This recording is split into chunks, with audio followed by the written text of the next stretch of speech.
సినీ ఇండస్ట్రీలో తీవ్ర విషాదం చోటు చేసుకుంది. ప్రముఖ నటి పూనం పాండే కన్నుమూసింది. క్యాన్సర్ బారిన పడి చికిత్స తీసుకుంటున్న ఆమె పరిస్థితి విషమించి శుక్రవారం తుదిశ్వాస విడిచింది. ఈ విషయాన్ని పూనం మేనేజర్ సోషల్ మీడియా వేదికగా నిర్ధారించారు. ఈ విషయం తెలిసిన సినీ ప్రముఖులు ఆమెకు సంతాపం ప్రకటించారు.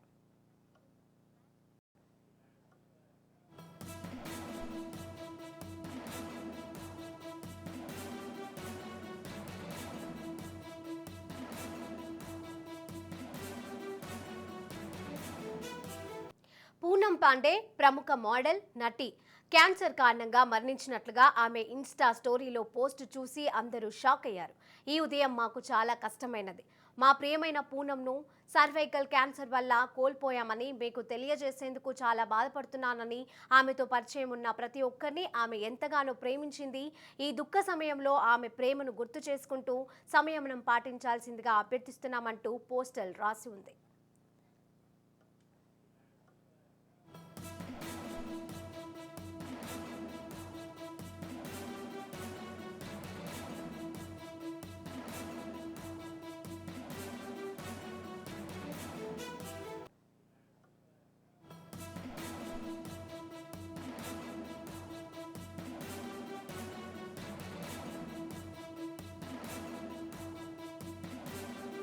సినీ ఇండస్ట్రీలో తీవ్ర విషాదం చోటు చేసుకుంది. ప్రముఖ నటి పూనం పాండే కన్నుమూసింది. క్యాన్సర్ బారిన పడి చికిత్స తీసుకుంటున్న ఆమె పరిస్థితి విషమించి శుక్రవారం తుదిశ్వాస విడిచింది.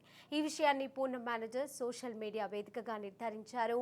ఈ విషయం తెలిసిన సినీ ప్రముఖులు ఆమెకు సంతాపం ప్రకటిస్తున్నారు.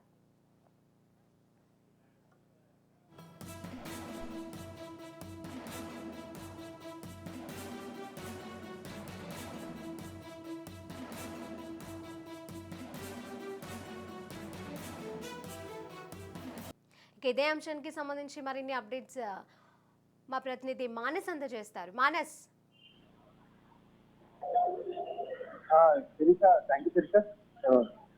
అయితే మనం చూసినట్లయితే పూనం పాండే మరణ వార్త అటు బాలీవుడ్ లోనే కాకుండా యావత్ భారతదేశంలో ఉన్న కూడా కొంత షాక్ గురయ్యే విషయంగా చెప్పుకోవచ్చు.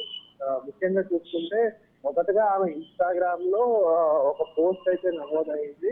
ఇలా సర్వైకల్ క్యాన్సర్ వల్ల పూనం చనిపోయారు అనే ఒక పోస్ట్ అయితే నమోదైంది. కాకపోతే దాని స్పందన మాత్రం అసలు చిత్రమంగా లభిస్తుంది. ఎందుకంటే పూనం పాండేకి సహజంగానే కొన్నిసార్లు ఇట్లా కొన్ని డిఫరెంట్ పోస్ట్ చేసే అలవాటు చెప్పుకోవచ్చు. అయితే అదే విధంగా మొదట అదే కోణంలో చూశారు. కాకపోతే పూనం పాండే మేనేజర్ పరుణ్ చావ్లా ఎవరైతే ఉన్నారో ఆయన అఫీషియల్ గా మీడియా కన్ఫర్మేషన్ ఇవ్వడం జరిగింది. సో అంటే సర్వైకల్ క్యాన్సర్ తో తాను బాధపడుతున్న విషయాన్ని చివరి స్టేజ్ లో ఉన్నప్పుడు గుర్తించారు. అయితే డిటెక్ట్ అయ్యి డాక్టర్లు అది సర్వైకల్ క్యాన్సర్ అని కన్ఫర్మ్ చేసేసరికి ఆల్రెడీ చివరి స్టేజ్ లో ఉండడంతో ఇప్పటి వరకు ముంబైలో తన జీవనాన్ని కొనసాగిస్తున్న పూనం పాండే సడన్ గా తన హోమ్ టౌన్ అయినటువంటి ఉత్తరప్రదేశ్ కి షిఫ్ట్ అయ్యి ఆయన కొద్ది రోజులకే ఇలా మరణించడం జరిగింది. సో మొత్తంగా చూసుకుంటే 2013లో నష అనే ఒక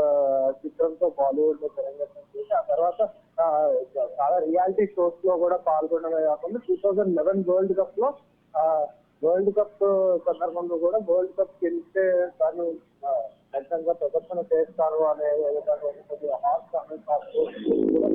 పబ్లిక్ లో వైరల్